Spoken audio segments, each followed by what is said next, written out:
Hi dudes, I'm Kumar, and in this lockdown, I'm going to start again online class. So let's say, चलिए तो आज शुरू करते हैं हम लोग एक नए सिरे से टेंस को।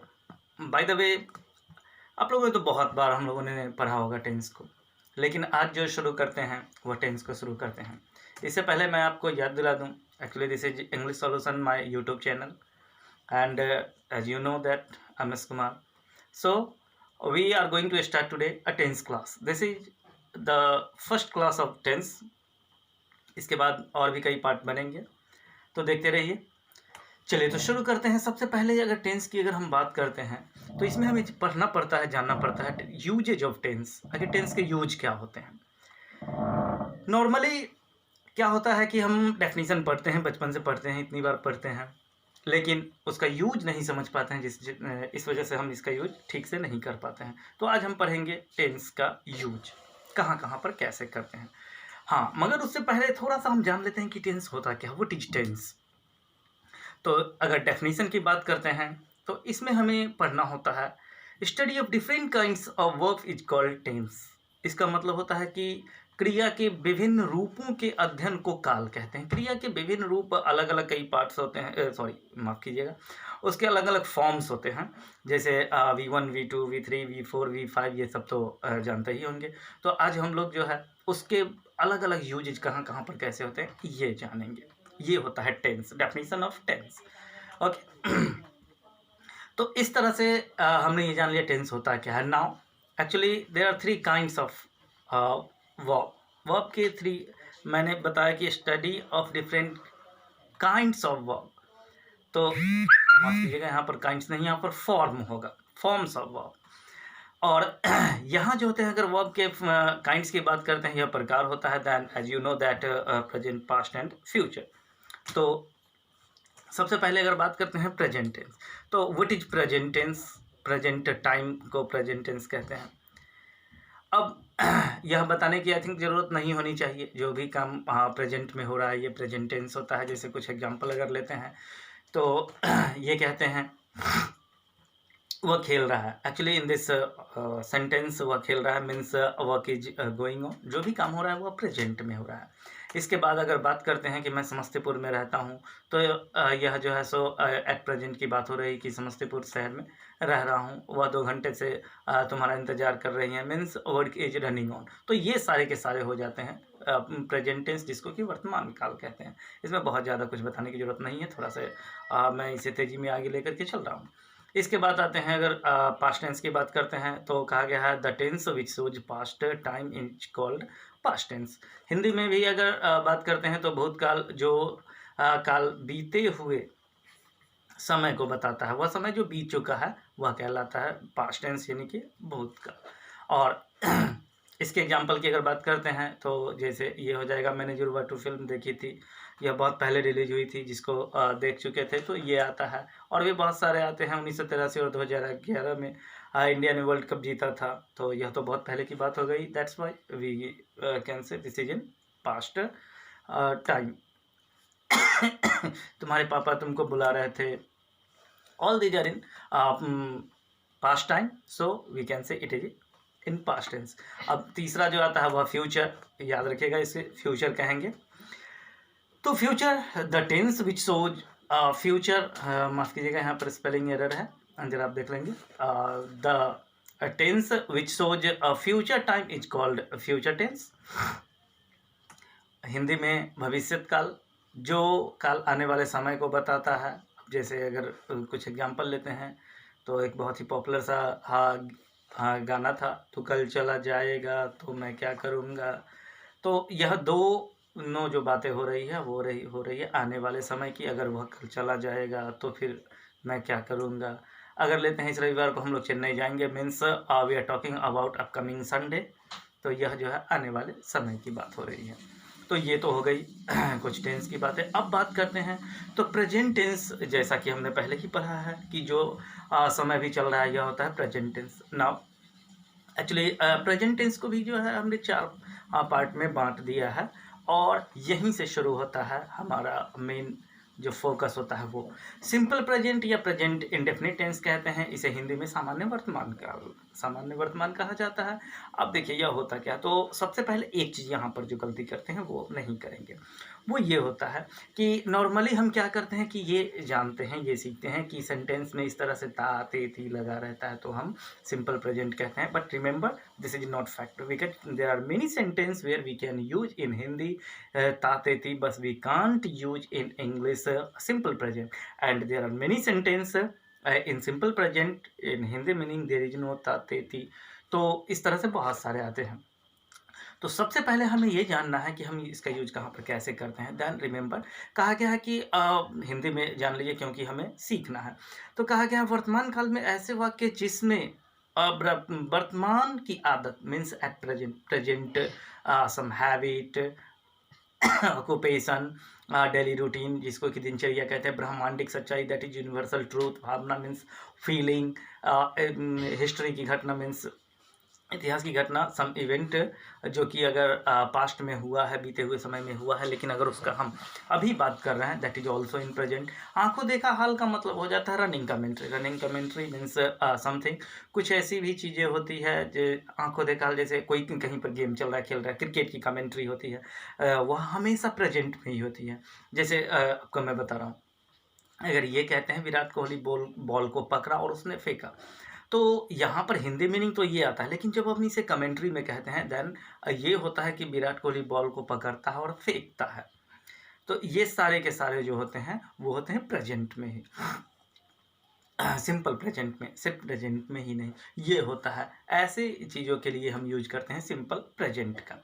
ओके, नाउ सम एग्जाम्पल, कुछ एग्जाम्पल लेते हैं जो कि सिंपल प्रेजेंट की है।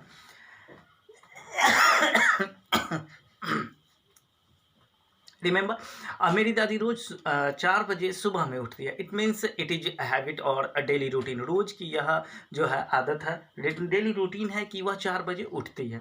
तो इसे हम सिंपल प्रेजेंट में बनाते हैं। अगर कहते हैं मैं इस ऑफिस में 8 घंटे काम करता हूँ, मीन्स यह रोजाना का काम है। सूरज पश्चिम में डूबता है, दिस इज यूनिवर्सल ट्रूथ, यह एक ब्रह्मांडिक सच्चाई है कि सूरज पश्चिम में डूबता है। मैं हर पल तुमको याद करता हूँ, दिस इज फीलिंग। वह दिन रात तुम्हारे बारे में सोचती है, this is also. All such types of sentence then to translate in English we always use simple present. इस तरह के सेंटेंस के लिए हम सिंपल प्रेजेंट का ही यूज करते हैं। नाउ अब आते हैं कि अगर ये कौन सा फॉर्मेट होता है, कौन सा स्ट्रक्चर होता है, तो ध्यान दीजिए ये आता है हमारा स्ट्रक्चर, जिसमें कि सब्जेक्ट V1 और V5 और अदर वर्ड, बस 3 ही देते हैं। इसमें एक चीज़ याद रखिएगा, गलती से भी इज MR का यूज नहीं करेंगे, क्योंकि यह एक ऐसा सेंटेंस, इज MR के यूज में नॉर्मली बच्चे क्या करते हैं कि बहुत ज़्यादा ही इसका यूज करने लगते हैं, और सिंपल प्रेजेंट में ये नहीं यूज करना होता है। तो चलिए अब देखते हैं कि स्ट्रक्चर ये है। तो सब्जेक्ट मैंने पहले भी बहुत बार बता दिया हूँ, तो आई थिंक सब्जेक्ट समझने में प्रॉब्लम नहीं होगी। Rather than if you have problem then you can watch my previous video, and also I tell you that subject means in Hindi कर्ता, इसको हिंदी में कहते हैं कर्ता। जिस सेंटेंस में कोई भी काम करने वाला होता है, डूअर इज कॉल्ड सब्जेक्ट। जानने का सबसे आसान सा तरीका, आप कौन से क्वेश्चन करेंगे जो भी जवाब आता है यह हो जाता है सब्जेक्ट। जैसे अगर ये कहते हैं, पहला सेंटेंस यहाँ पर है, मेरी दादी रोज 4 बजे सुबह में उठती है, कौन से क्वेश्चन करते हैं तो जवाब आता है मेरी दादी, दिस इज सब्जेक्ट, यही होता है हमारा सब्जेक्ट। इसके बाद V1 या V5 मीन्स एक्शन, जो काम होता है वो। तो नॉर्मली क्या होता है कि एक्शन जो होते हैं वह 5 फॉर्म में होते हैं, जिसमें से हम या तो V1, तो कोई भी फॉर्म, जैसे गो मीन्स जाना, कम मीन्स आना, इट खाना, कैच पकड़ना, ये सब V1 ही होता है, तो V1 का यूज करेंगे। और V5 होता है जब हम उसमें S या ES जोड़ते हैं, तो यह V5 होता है। वर्ब में जब हम S या ES जोड़ देते हैं तो वह V5 हो जाता है। जैसे गो मीन्स जाना, गोज, यह हो जाता है V5। तो इस तरह कोई भी अगर सेंटेंस आता है तो उसमें हम या तो V1 या V5 यूज करते हैं सिंपल प्रेजेंट में। अब आते हैं V1 का यूज कहाँ पर करेंगे, V5 का यूज कहाँ पर करेंगे, बता देता हूँ कहाँ पर करेंगे। देखिए, तो सबसे पहले अगर सेंटेंस ये है कि मेरी दादी रोज़ सुबह 4 बजे उठती है, तो इसका हो जाएगा सब्जेक्ट में हो जाएगा माई ग्रैंड माँ। दादी के लिए आप ग्रैंड माँ का यूज कर सकते हैं, ग्रैंड मदर का यूज कर सकते हैं। उसके बाद उठना का होता है get up. Actually third person singular number के साथ हम V5 का यूज करते हैं। तो यहाँ पर हो जाएगा माई ग्रैंडमा, और उठना का गेट्स अप, गेट अप होता है, लेकिन यहाँ पर V5 लगेगा इसलिए गेट्स अप हो जाएगा। और अब बच गया क्या, OW मीन्स अदर वर्ड। तो अदर वर्ड जो आ जाता है, ये दो सब्जेक्ट और वर्ब के बाद जो भी बच जाता है, तो मेरी दादी हो गई, उठना का हो गया, और उसके बाद रोज़ 4 बजे सुबह, तो इसका हो जाएगा एट 4 AM डेली। याद रखिएगा जब हम AM दे देते हैं तो फिर मॉर्निंग नहीं देना होता है, क्योंकि AM ऑलरेडी यह सुबह का टाइम बताता है। इस तरह से दूसरा सेंटेंस है, मैं इस ऑफिस में 8 घंटे काम करता हूँ, तो इसका क्या हो जाएगा, स्ट्रक्चर सामने है, I think you can solve it easily, इसको आप आसानी से बना सकते हैं। क्या हो जाएगा, मैं इस ऑफिस में रोज 8 घंटे काम करता हूँ, तो हो जाएगा सब्जेक्ट आई, इसके बाद देना है V1 या V5। तो V1 यहाँ पे लगेगा क्योंकि आई है, तो काम करना का हो जाएगा वर्क, तो हो जाएगा आई वर्क, और उसके बाद इस ऑफिस में रोज 8 घंटे, तो I work 8 hours in this office. और माफ़ कीजिएगा इसमें रोज नहीं लगा हुआ है, तो सीधा हो जाएगा I work 8 hours in this office. I think so easy, थोड़ा सा प्रैक्टिस करेंगे आसानी से सारे सॉल्व हो जाएंगे। नेक्स्ट अगर आते हैं, मैं हर पल तुमको याद करता हूँ, तो ये भी बहुत आसान सा हो जाएगा, और अकॉर्डिंग टू दिस स्ट्रक्चर इसका हो जाएगा आई, उसके बाद हो जाएगा सॉरी उससे पहले एक सेंटेंस है, सूरज पश्चिम में डूबता है, तो इसका हो जाएगा द सन सेट, और यह जो है थर्ड पर्सन सिंगुलर नंबर है, तो इसका हो जाएगा सेट्स, और उसके बाद पश्चिम में इन द वेस्ट। उसके बाद है मैं तुमको हर पल याद करता हूँ, तो इसका हो जाएगा I miss you every moment, simple सा है। इसके बाद वह दिन रात तुम्हारे बारे में सोचती है, तो इसका हो जाएगा सी थिंग्स अबाउट यू, क्योंकि सी थर्ड पर्सन सिंगुलर नंबर है, इसलिए यहाँ पर V5 का यूज होगा, तो हो जाएगा see things about you day in day out. So simple.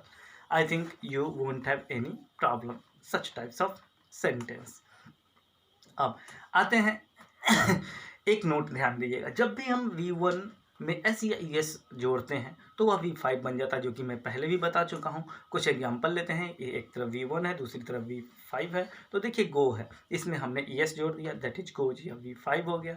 Second है कम, इसमें हमने S जोड़ दिया, सीधा हो गया या V5। इसके बाद V1 का यूज कहाँ पर करते हैं, V5 का यूज कहाँ पर करते हैं, तो ये आप देखिए, एक तरफ है V1, एक तरफ V5। याद रखिएगा जब I रहेगा तो V1, ही रहेगा तो V5, V रहेगा तो V1, C रहे तो V5। इस तरह से आप नोट कर सकते हैं। यहाँ पर दिया हुआ I, we, you, they, and any plural noun we always use V1, and he, she, it and singular noun then we use V5। तो इस तरह से आसानी से यह जो है आप कर सकते हो।